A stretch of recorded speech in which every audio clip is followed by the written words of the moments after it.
In this film, we're going to explain how your body processes the food you eat in order to provide all your body cells with the energy they need. And also what happens when you have diabetes and this system doesn't work properly. When you eat food that contains carbohydrate, it's broken down in the stomach and digestive system into glucose, which is a type of sugar. We need glucose from food because that's what gives us energy. Carbohydrate-containing foods are things like starchy foods, sugary foods, milk and some dairy products, and fruit. This glucose then moves into the bloodstream, and the body detects that the blood glucose level is rising. In response to that, the pancreas, which is a little gland that sits just underneath the stomach, starts to release a hormone called insulin. And it's insulin that helps our body get the energy from the food we eat. The bloodstream then takes the glucose and the insulin to every cell in our body that needs it. To make this easier to understand, let's look at muscle cells. At the muscle cells, it's insulin that allows the glucose to get into the cells where it can be used for energy.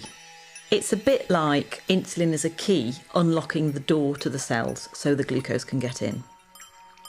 That way, the blood glucose level starts to drop. But the blood glucose level can be topped up at any point by the liver releasing extra glucose that it has stored. The blood glucose rises again, and again the pancreas produces more insulin to move with that glucose through the bloodstream to the muscle cells, open the doors and let the glucose in. The body functions best with the blood glucose at an optimum level. It doesn't like it if the blood glucose rises too high. Normally, there's a cycle within the body which balances out the glucose and the insulin level, and this is achieved by the food you eat, the pancreas, and the liver. However, in some people, the system doesn't work properly and they develop diabetes. There are two main types of diabetes, type 1 and type 2. In type 1 diabetes, the body isn't making any insulin at all. This is because of an autoimmune response whereby the body has destroyed the insulin-producing cells in the pancreas. We don't entirely know why that happens in some people and not in others. Type 1 diabetes accounts for about 10% of all cases. It's most often found in the under 40s, and it's by far the most common type of diabetes found in childhood. In type 1 diabetes, the carbohydrate-containing food is broken down into glucose as normal. That glucose then moves into the bloodstream. Normally, the body would produce insulin to let that glucose into the cells, but in type 1 diabetes, there is no insulin being produced, so the glucose can't get into the body cells at all. So the level of glucose in the blood rises and rises. The body tries to lower the level of glucose, it tries to get rid of the glucose through the kidneys. That's why people who have undiagnosed type 1 diabetes tend to go to the toilet a lot to pass urine.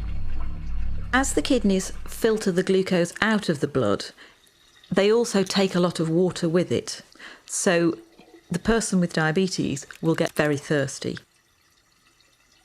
The urine contains a lot of glucose, and that creates an environment where it's quite easy for bacteria to thrive. So it's also quite common to get thrush or genital itching.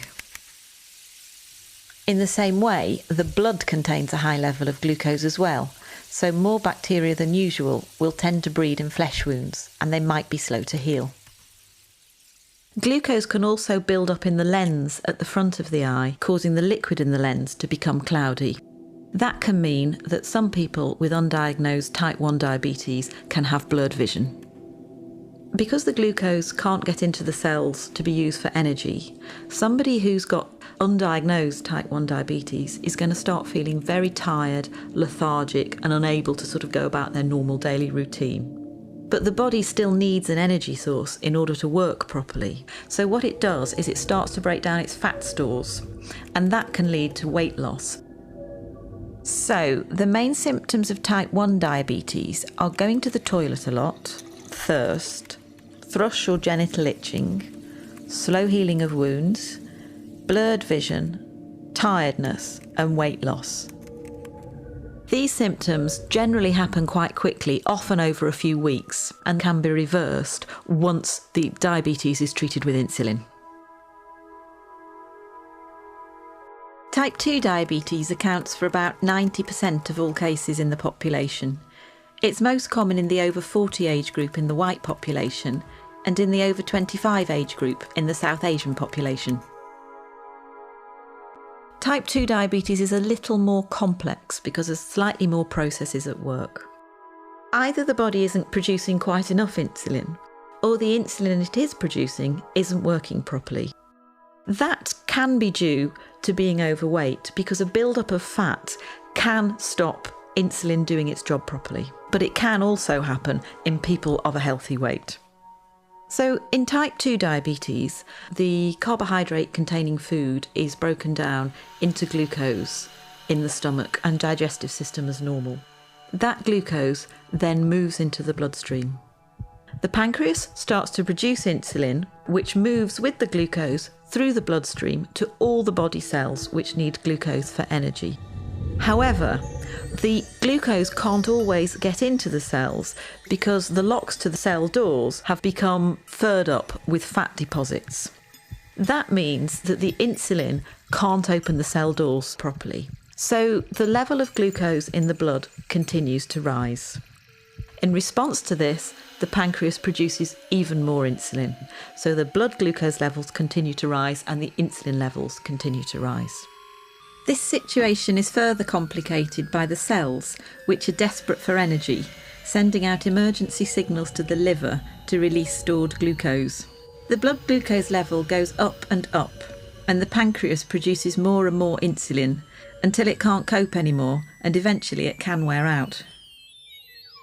As with type 1 diabetes, the symptoms of type 2 diabetes are going to the toilet a lot, thirst, thrush or genital itching, slow healing of wounds, blurred vision, tiredness and weight loss in some people.